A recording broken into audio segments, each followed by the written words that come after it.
सर्वप्रथम तो विषय चयन के लिए आपको बहुत-बहुत बधाई, क्योंकि संभवतः इस तरह के विषय जो भारत में संगोष्ठियाँ होती हैं, उसमें स्थान नहीं पाते हैं। कुछ विद्वानों को छोड़ दें, तो बहुत कम लोग हैं जो इन विषयों पर बात करते हैं। बहुत कम लोग हैं पूरे देश में, जबकि भारत जैसे देश में भारतीय सिद्धांतों पर बात होनी चाहिए, जबकि नहीं होती। सभ्यता अध्ययन केंद्र नई दिल्ली द्वारा जो ये संगोष्ठी, लाइव संगोष्ठी आयोजित की जा रही है, इसमें जुड़े सभी दर्शकों का स्वागत एवं अभिवादन। संगोष्ठी की अध्यक्षता कर रहे हरियाणा उच्च शिक्षा आयोग के अध्यक्ष एवं माखनलाल चतुर्वेदी, राष्ट्रीय पत्रकारिता विश्वविद्यालय के पूर्व कुलपति डॉक्टर बृजकिशोर कुटियाला जी, कार्यक्रम के मुख्य अतिथि डॉक्टर निर्मल अधिकारी जी, जिनका इन दोनों लोगों का काम भारतीय संचार सिद्धांतों पर अभूतपूर्व है। इन लोगों ने बहुत सारा काम किया है और मैंने भी जितना जो भी सीखा है वो निर्मल मणि अधिकारी जी के सानिध्य में ही सीखा, और उनके समक्ष इस विषय पर बोलना मेरे लिए संभवतः ऐसा होगा कि मैं किसी सूरज को दिया दिखा रहा हूँ।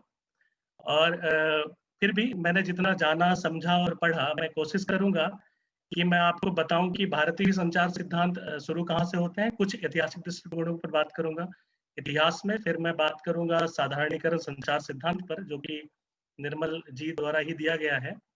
उसके बाद उनका ही एक और सिद्धांत है वट मीमांसा सिद्धांत, जो उन्होंने दिया, और फिर मैं अपने योग दर्शन में जो मैंने शोध कार्य किया, फिर मैं उस पर बात करूंगा। इस तरह से मैं अपना वक्तव्य रखूंगा, और आशा है कि मैं जितना भी मैंने जाना सीखा अपने शोध के दौरान निर्मल जी और मेरे गाइड डॉक्टर सुखनंदन सिंह जी के सानिध्य में, उस पर मैं कुछ बातें आप लोगों को बता सकूं, कुछ चीजें आप तक पहुंचा सकूं।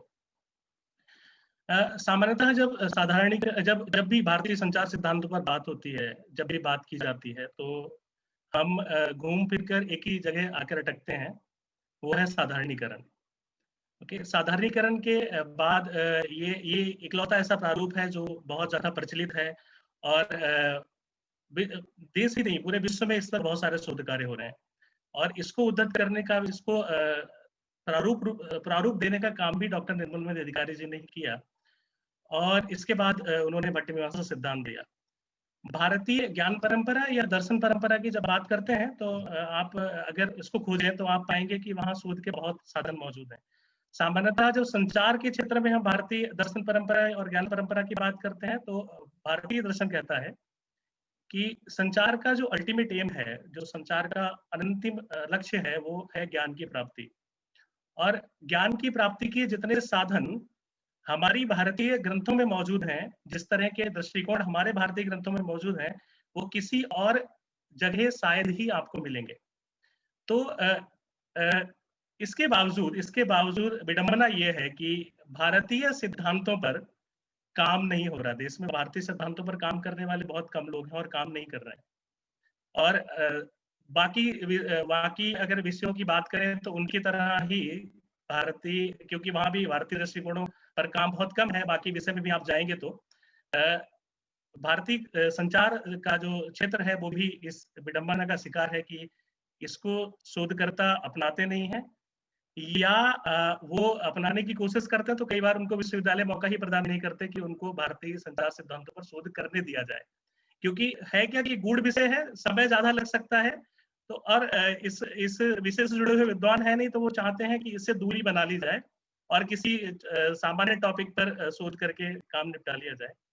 जबकि अगर हम वेदों में जाएं या हम दूसरे अपने संवाद के साधनों को देखें, तो आप देखेंगे वहां प्रत्यक्ष संवाद पर बात होती है, वहां परोक्ष संवाद पर बात होती है, वहां आंगिक संवाद पर बात होती है। बहुत सारे चीजें हैं जहाँ संवाद पर कंटिन्यूअस बात होती है। किसी भी दर्शन को उठा के आप भारतीय किसी भी दर्शन को उठा के आप देखेंगे, तो वहां शोध के इतने बहुतायत साधन चीजें मौजूद हैं, जिसमें संचार के कई मॉडल विकसित किए जा सकते हैं, कई प्रारूप विकसित किए जा सकते हैं। थोड़ा सा इतिहास की बात करें अगर, तो 1958 में एक पहला शोध करते हैं डीएन मजूमदार, और वो भारतीय गांवों में जाति और संचार की अवधारणा के बीच काम करते हैं। जब वो जाति और संचार की अवधारणा के बीच काम करते हैं, तो वो पाते हैं कि जाति भी कहीं ना कहीं संचार को इफेक्ट करती है, और वहाँ जातियों में डिफरेंट तरह से संचार होता है। पहला शोध होता है 1958 में, और उसके बाद 1980 तक कोई बीच में शोध नहीं मिलता भारतीय अगर संदर्भों की बात करें तो। और 1980 में आईपी तिवारी संचार के प्रथम भारतीय सिद्धांत की बात करते हैं और साधारणीकरण थ्योरी पर थोड़ा सा प्रकाश डालने की कोशिश करते हैं। उसी को 1998 में हमारे JS यादव जी, जो IMC के डायरेक्टर भी रहे, वो भी उसको आगे बढ़ाने की कोशिश करते हैं, लेकिन कोई भी ठोस प्रारूप नहीं दिया जा पाता है, कोई भी ठोस प्रारूप उपलब्ध नहीं होता है। आप ये समझ लीजिए 2000 तक, 1958 से 2000 तक। उसके बाद निर्मल मणि अधिकारी जी जो हमारे साथ आज मौजूद हैं, वो बीड़ा उठाते हैं इस चीज का कि हम कुछ भारतीय मॉडलों को डेवलप करेंगे, और पहला मॉडल वो देते हैं 2008-9 में, जिसको आप साधारणीकरण प्रारूप के रूप में जानते हैं। तो आप सोचिए 60 वर्षों तक, 1958 में पहला शोध जो मुझे मिला है अपने शोध के दौरान, अपने कार्य के दौरान, 60 साल तक भारतीय संचार सिद्धांतों पर कोई काम भारतीय शोधकर्ता नहीं कर रहे होते हैं। ठीक है, जब निर्मल जी आते हैं तब वो आकर साधारणीकरण का पहला सिद्धांत देते हैं, जो 2008-9 में उन्होंने विकसित किया। उसके बाद ये सिद्धांत पूरे वर्ल्ड में इतना ज्यादा पॉपुलर हो रखा है कि मुझे लग रहा है कि अभी वर्तमान में 12 से 15 देशों में इस पर शोध चल रहा है, इस केवल साधारणीकरण थ्योरी पर, साधारणीकरण संचार थ्योरी पर। तो कहीं ना कहीं कुछ ना कुछ तो रहा होगा कि हमें 60 वर्ष लग गए ये एक मॉडल भारतीय संचार सिद्धांत डेवलप करने में, क्योंकि जबकि हमारे पास इतनी बृहद ज्ञान परंपरा है जिसको अगर एक्सप्लोर किया जाए तो पता नहीं हम क्या क्या दे सकते हैं, क्या क्या दे सकते हैं।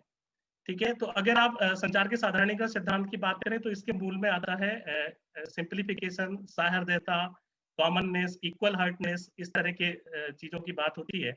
साधारणीकरण सिद्धांत कहता है कि जब दो संचारक आपस में बात करते हैं या दो लोग आपस में बात करते हैं तो उनके बीच कॉमननेस होना जरूरी है। अगर कॉमननेस नहीं है, इक्विलिब्रियम नहीं है, तब संचार जो है वो पूर्ण नहीं होगा। क्योंकि कई बार क्या होता है कि अगर हम उस संचार की पूर्णता को प्राप्त करना चाहते हैं तो इक्वल हार्टनेस जरूरी है। और ये संचार का जो साधारणीकरण सिद्धांत है ये निरूपित होता है आपके भरत मुनि के नाट्यशास्त्र और भर्तृहरि के बाकीपदी से। इसमें इसके कुछ चीजें हैं जिसका रस सिद्धांत है, रस सिद्धांत से साधारणीकरण मॉडल को डेवलप किया गया है।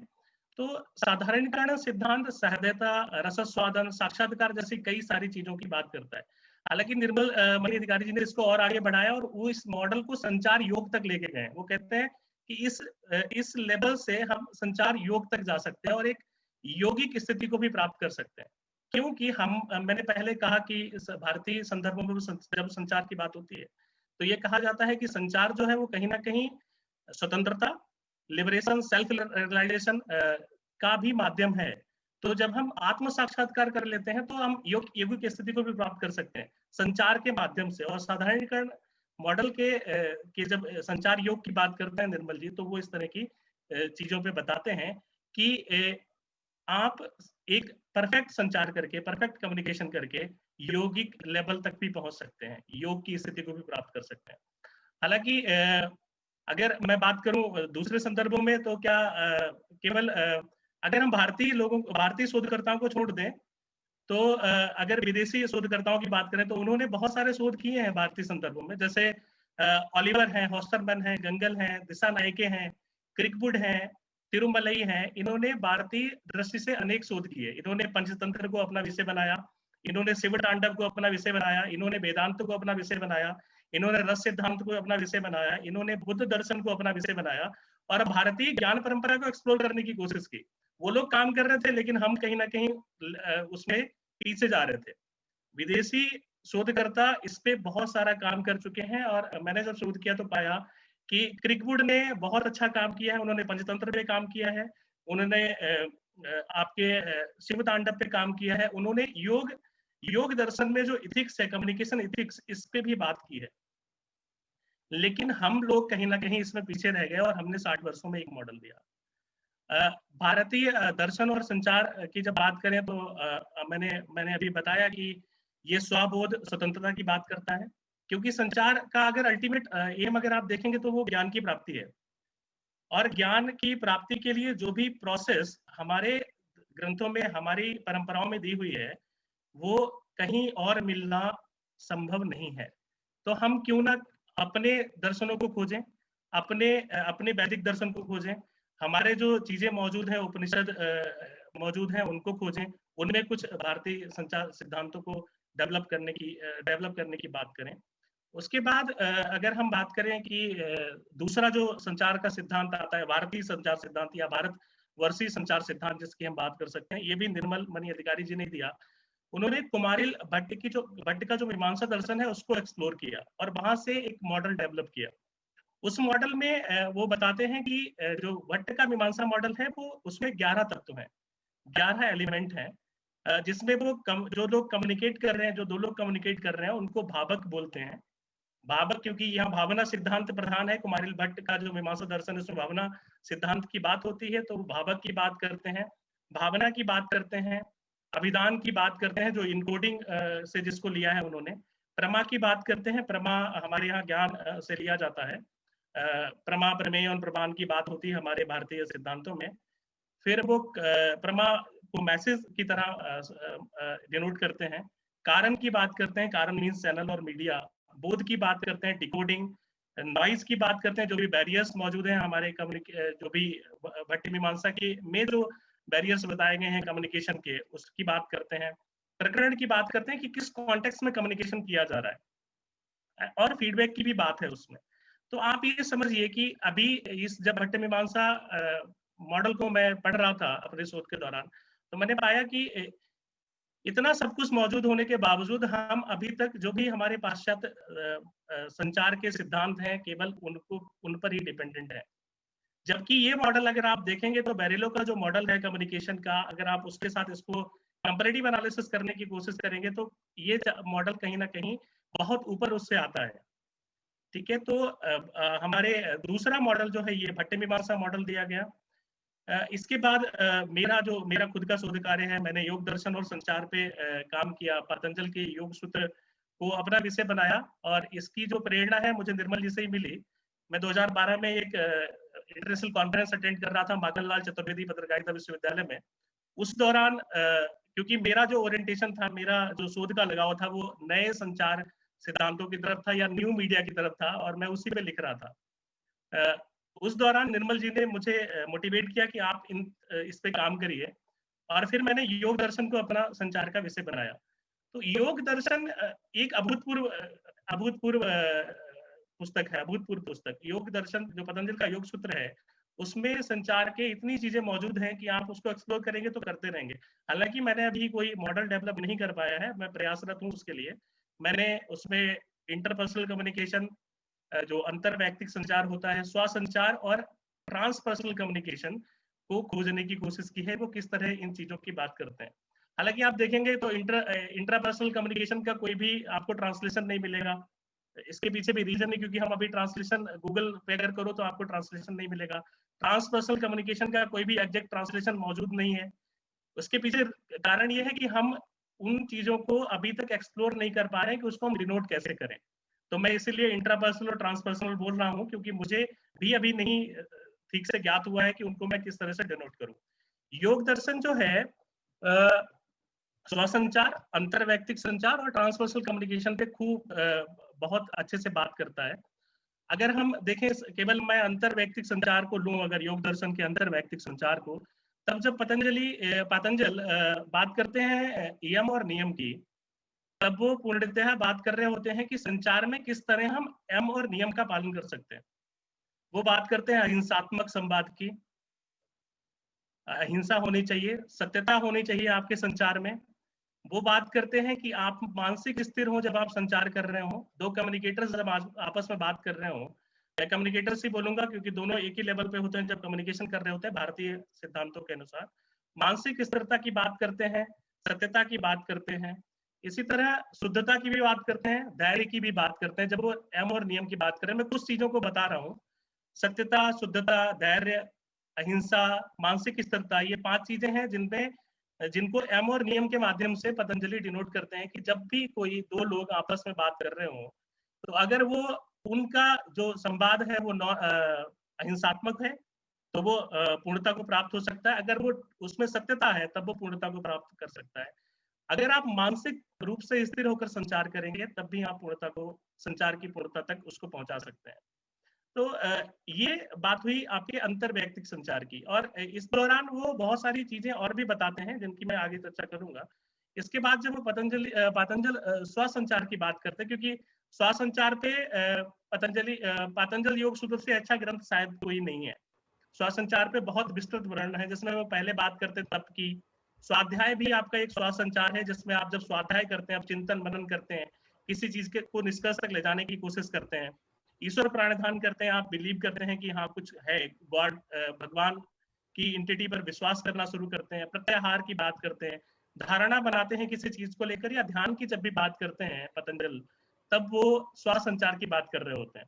और इसके ऊपर पूरा आप अगर देखें तो पतंजल का जो अष्टांग योग है वो पूरा का पूरा इन यम नियम आसन प्राणायाम प्रत्याहार धारणा ध्यान समाधि तक जाता है। तो उसमें तप स्वाध्याय ईश्वर प्राणिधान प्रत्याहार और धारणा ये आप श्वास-संचार के रूप में ले सकते हैं। तो श्वास-संचार पे भी पतंजल ने बहुत विस्तृत वर्णन किया है, आप उसके लिए योग सूत्र को एक्सप्लोर कर सकते हैं। अगली जो बात है वो ट्रांसपर्सनल कम्युनिकेशन की है, लेकिन उससे पहले जो योगी है वो कुछ सिद्धियां प्राप्त करता है। और जैसे आपकी हम अभी चर्चा कर ही रहे थे कि संचार का जो अंतिम लक्ष्य है वो ज्ञान की प्राप्ति करना है, और वो भी ज्ञान, वो भी सत्यता से परिपूर्ण ज्ञान। सत्य क्या है? अल्टीमेट सत्य जो है वो या तो आप ये समझ लीजिए कि सत्य ईश्वर है या ईश्वर की प्राप्ति या सेल्फ रियलाइजेशन जिसको आप कह सकते हैं। तो पतंजल जो है वो उस पे भी बहुत विस्तार से वर्णन करते हैं। और वो जब वो पहले अध्याय के 48वें श्लोक से ही अगर आप बात करें तो वो जब बोलते हैं ऋतंबरा तत्र प्रज्ञा, और वो उस तरह से समझाने का प्रयास करते हैं कि जब आपको के अंदर ज्ञान का जागरण होता है तब योगी एक ऐसी अवस्था को प्राप्त कर लेता है जहां वो ट्रांसपर्सनल कम्युनिकेशन कर सकता है, ट्रांसपर्सनल लेवल तक कम्युनिकेशन कर सकता है।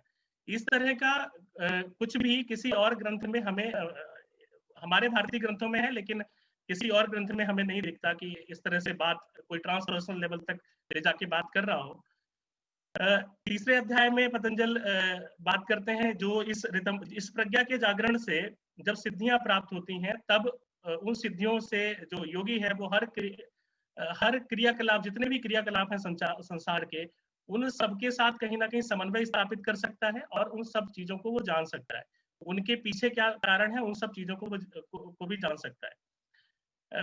योग सूत्र में इस यौगिक संचार, मैंने इसको यौगिक संचार बोला है, यौगिक संचार के मार्ग में जो भी बाधाएं भी आती हैं उन पे भी बात की है, जिसमें अविद्या है, व्याधि है, संशय है, प्रमाद है। अगर आप इसको नॉर्मल कम्युनिकेशन में भी लेके आएंगे, जो आप डे टू डे कम्युनिकेशन करते हैं, आपको अगर नॉलेज कम है तो भी आपका संचार पूर्ण नहीं होगा। अगर आप कहीं कोई व्याधि है, आप परेशान है, तब भी आप संचार ठीक से नहीं कर सकते। कम्युनिकेशन में हम सबको ये प्रॉब्लम आती है। संशय, अगर प्रमाद है, हमें राग है, कोई द्वेष है, तब भी ये प्रमुख कारण है, ये नॉइज क्रिएट करते हैं, बैरियर्स बनते हैं हमारे संचार में जब भी हम संचार करते हैं।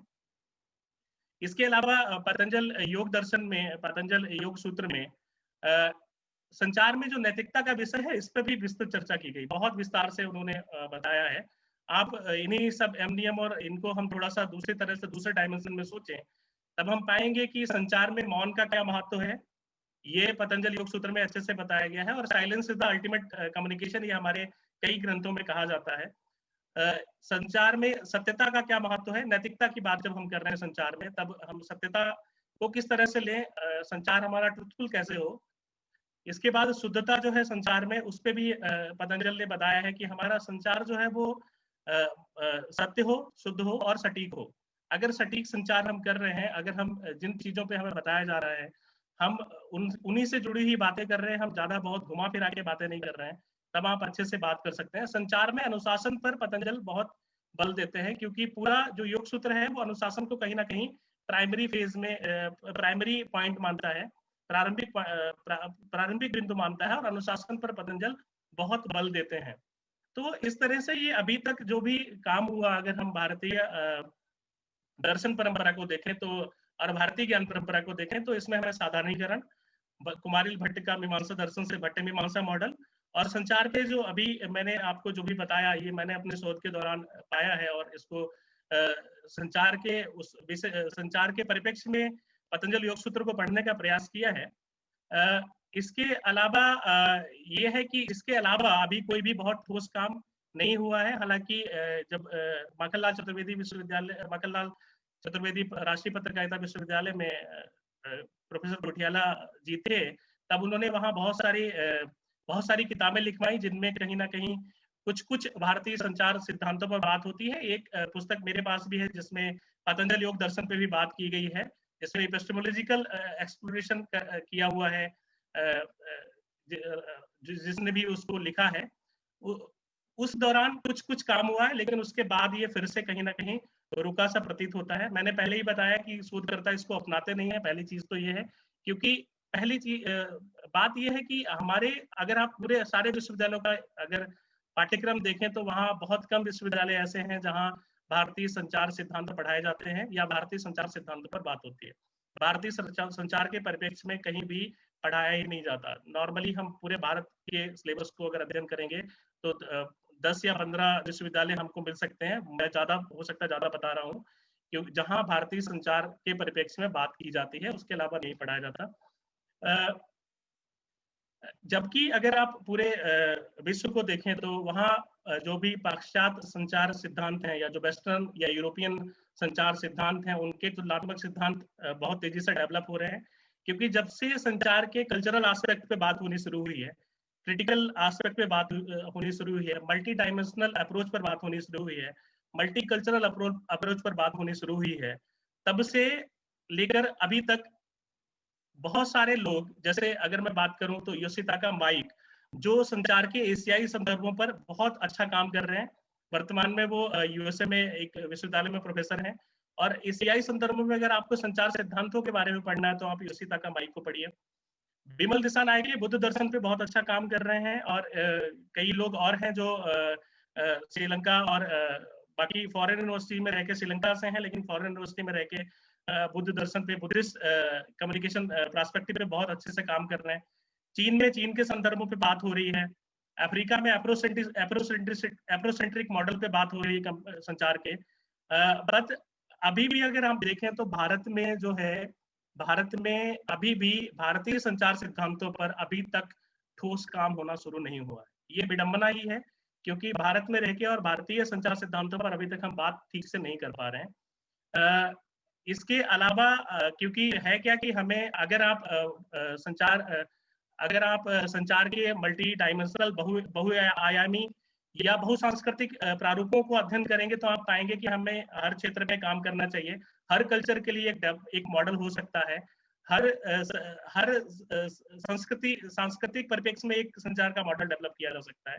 तो हमें और शोधकर्ताओं को, जो भी शोधकर्ता इस परिचर्चा को देख रहे हैं, उनको ये करना चाहिए कि वो इस काम को आगे बढ़ाएं।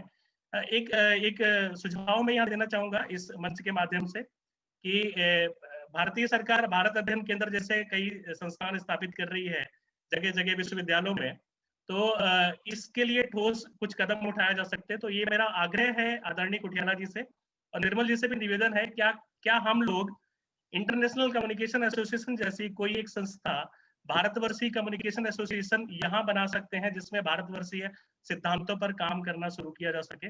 और वो संस्था जो भी शोधकर्ता इस विषय में काम करना चाहते हैं उनको ट्रेन करे, उनको रिसर्च पर्सपेक्टिव होता है कि किस तरह से शोध किया जा सकता है।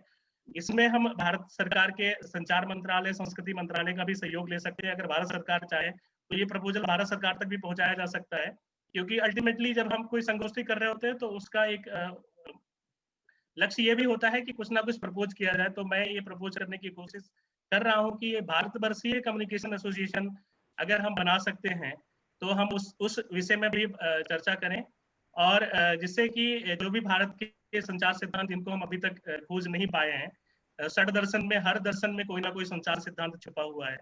तो अभी तक भट्ट मीमांसा दर्शन और योग दर्शन पे ही एक्सप्लोरेशन हुआ है, तो बाकी न्याय दर्शन, वैशेषिक दर्शन, इन सब दर्शनों को भी एक्सप्लोर किया जा सकता है और भारतीय संचार सिद्धांतों को आगे बढ़ाया जा सकता है।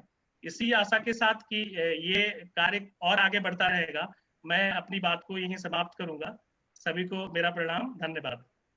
यस भिडियोलाई लाइक, कमेन्ट र शेयर गर्न नबिर्सिनुहोला।